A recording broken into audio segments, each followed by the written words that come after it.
राज्याचे उपमुख्यमंत्री आणि बीड जिल्ह्याचे पालकमंत्री म्हणून अजित पवार हे 2 दिवसांच्या बीड जिल्हा दौऱ्यावर होते।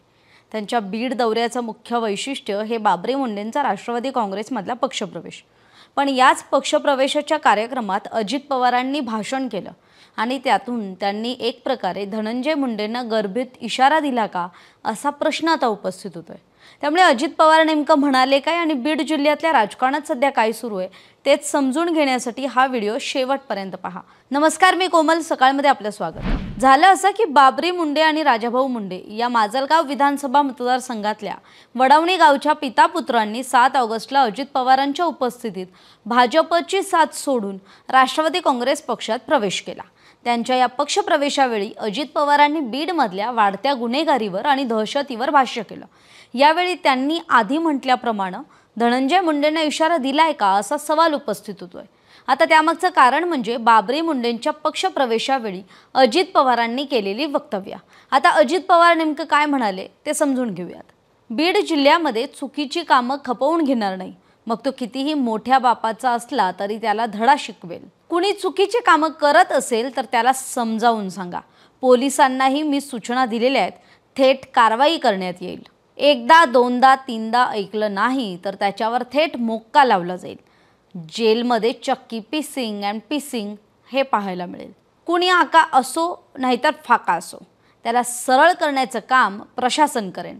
कुणाचाही मुलाहिजा ठेवला जाणार नाही अशा शब्दात अजित पवारांनी अत्यंत सूचक अशी वक्तव्य केली आहेत। मग मुद्दा येतो तो आका म्हणजे नेमका कोण?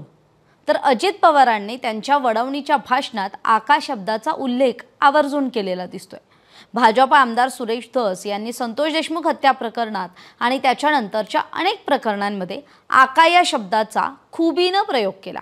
वाल्मिक कराडला उद्देशून ते आका म्हणायचे आणि धनंजय मुंडेंना उद्देशून ते आकाचे आका असा शब्द प्रयोग करायचे।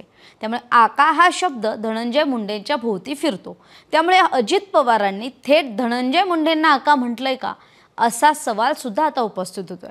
कारण वाल्मिक कराड हा तर संतोष देशमुख हत्या प्रकरणामुळे जेलमध्ये आहे। पुढे मुद्दा महत्त्वाचा आहे तो म्हणजे बाबरी मुंडे काय म्हणाले। काही घटनांमुळे मागच्या काही दिवसांपासून बीड जिल्हा बदनाम होतोय, परंतु ज्यामुळे जिल्हा बदनाम झाला ते प्रकार आमच्याकडे होत नाहीत। परळीकडे असे प्रकार सर्रास घडतात। आमच्या माजलगाव मतदारसंघात गुंडगिरीला गुन्हेगारीला थारा नाही। आमदार प्रकाश सोळंकेंच्या नेतृत्वाखाली विकासाची कामं मोठ्या प्रमाणावर सुरू आहेत असं बाबरी मुंडेंनी म्हटलंय। बाबरी मुंडेंनी यावेळी नाव न घेता मुंडे भावा बहिणीला टीकेचं धनी केलं। परळीतल्या दहशतीवरून धनंजय मुंडेंना कायम लक्ष केलं जातं, कारण वाल्मिक कराड ज्याला धनंजय मुंडेंचा राईट हँड मानला जातो त्याला धनंजय मुंडेंचाच राजकीय वरदहस्त होता। त्यामुळेच त्याने आणि त्याच्या टोळीनं परळीतल्या अनेकांचे खून पाडले आणि ते पचवले अशी सुद्धा चर्चा आणि राजकीय वर्तुळात आरोप प्रत्यारोप होत असतात। त्यामुळे बाबरी मुंडेंनी सुद्धा हीच कास धरली आणि आपल्या पक्षप्रवेशानंतरच्या पहिल्याच भाषणात नाव न घेता निशाणा मात्र धनंजय मुंडेंवर साधला। आता लक्ष वेधण्यासारखी महत्त्वाची बाब म्हणजे अजितदादांचा बीडमध्ये कार्यक्रम आणि धनंजय मुंडे अनुपस्थितीत। खरं तर पंकजा मुंडेंचे निष्ठावंत आणि भाजपचे नेते बाबरी मुंडे, त्यांचे वडील राजाभाऊ मुंडे जे गोपीनाथ मुंडेंपासून या मुंडे घराण्याशी अत्यंत एकनिष्ठ निष्ठावंत मानले जायचे, त्याच मुंडे पितापुत्रांनी म्हणजे राजाभाऊ मुंडे आणि बाबरी मुंडे यांनी राष्ट्रवादी काँग्रेस पक्षात पक्षप्रवेश केला। उपमुख्यमंत्री आणि पक्षाचे सर्वश्रेष्ठ नेते अजित पवार यांच्या उपस्थितीत गुरुवारी हा पक्षप्रवेश झाला, परंतु या कार्यक्रमाला धनंजय मुंडेंची हजेरी नव्हती। खरं तर अजितदादांचा कार्यक्रम बीडमध्ये असेल आणि त्याला धनंजय मुंडे नसतील हे चित्र आपल्यापैकी अनेकांनी अजून तरी इमॅजिन केलं नसेल, पण 7 ऑगस्टच्या मुंडे पितापुत्रांच्या राजकीय पक्षप्रवेशाच्या कार्यक्रमात मात्र हे चित्र वास्तवात आलेलं बीड जिल्ह्यानं पाहिलंय। विशेष म्हणजे या कार्यक्रमासाठी धनंजय मुंडेंना निमंत्रणही नव्हतं आणि कार्यक्रमाच्या बॅनरवर त्यांचे फोटो सुद्धा नव्हते। शिवाय हा पक्षप्रवेश प्रकाश सोळंकेंच्या नेतृत्वाखाली केल्याचं बाबरी मुंडेंनी स्पष्ट केलं। त्यामुळे राष्ट्रवादी काँग्रेस पक्षातही आता बीड जिल्ह्यात 2 गट पडल्याचं स्पष्ट दिसतंय।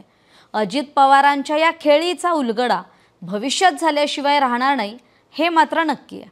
तर याविषयी इनपुट दिले होते माझे सहकारी संतोष कानडे याने। आपली याविषयीची मतं कमेंट करून जरूर कळवा। तुर्तास इथेच थांबूयात, तोपर्यंत पाहत रहा सकाळ।